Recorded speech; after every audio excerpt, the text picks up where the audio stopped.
Chad Henry to break down that game. Taylor Swift, Lee Swift, whatever. Anyway, SK Gaming coming out strong here once again. Trevor, what did you make of the team comps coming into this one? Well, straight up, Gambit had a much later scaling team comp. They had a majority of champions that needed time to build up. Evelyn's great at flanking. She can do well early, but needs to get items to survive those team fights. Lulu and Jax, obviously, all the time in the world to get 2 or 3 items before they're threats. On the other side of the coin, SK just had all the early game champions. Orianna can do well, especially when you combo with a Lee Sin, a Thresh, a Lucian, and a Renekton.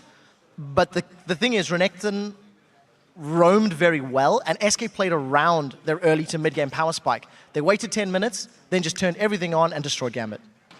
Yeah, and it actually started very early on, and when you have Eve and Lee Sin, they can both put some pressure on early game, but it was Svenskeren who came out swinging. Yeah, Sven was everywhere in that game. As Joe said just at the end there, absolute epic performance from Sven.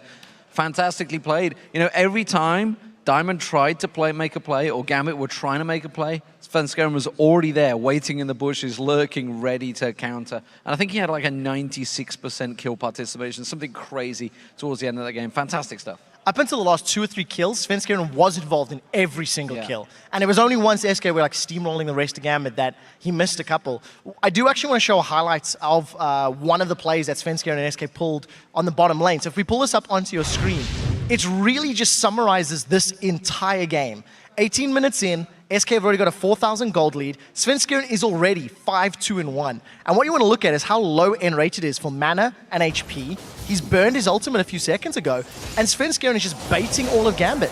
Gambit continued to force things. They were under pressure, they were behind, so they kept trying to make these plays. And Candypan and Svenskeren, they're just going to run Gambit down, grab themselves 2 kills. This was probably the 5th or 6th time we'd seen that exact set of circumstances of Svenskeren in the bottom lane finding kills. I respect Gambit for trying to make it happen, but when the Lee Sin is 5-2 at that point, there's just not much you can do. Let's talk about Gambit a little bit. Talked about Diamond on Eve, which is one of his best champions historically, and sometimes the synergy between Nick seemed kind of off, between Nick and him.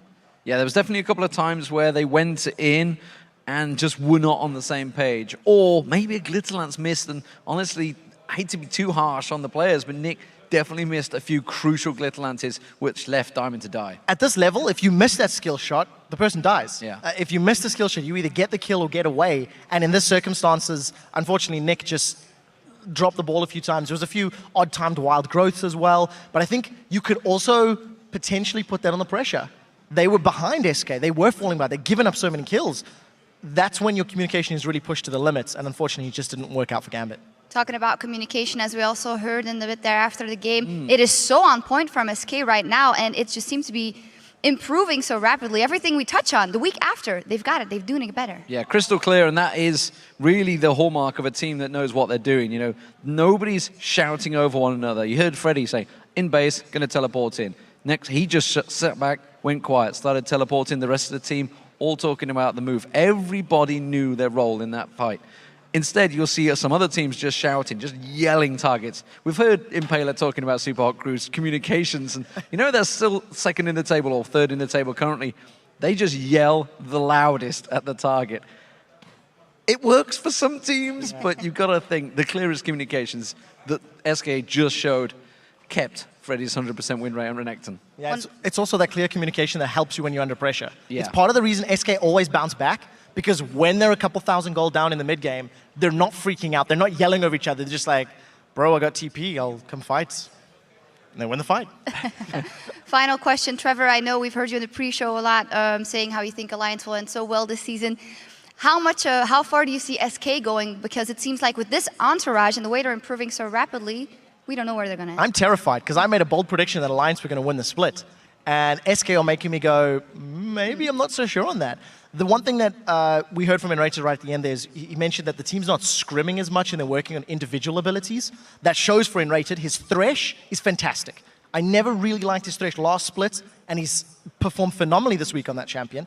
But when you've got that innate team synergy from playing together for 6 or 7 months, you've got the clear communication. You don't need the team-based play anymore. You've got that.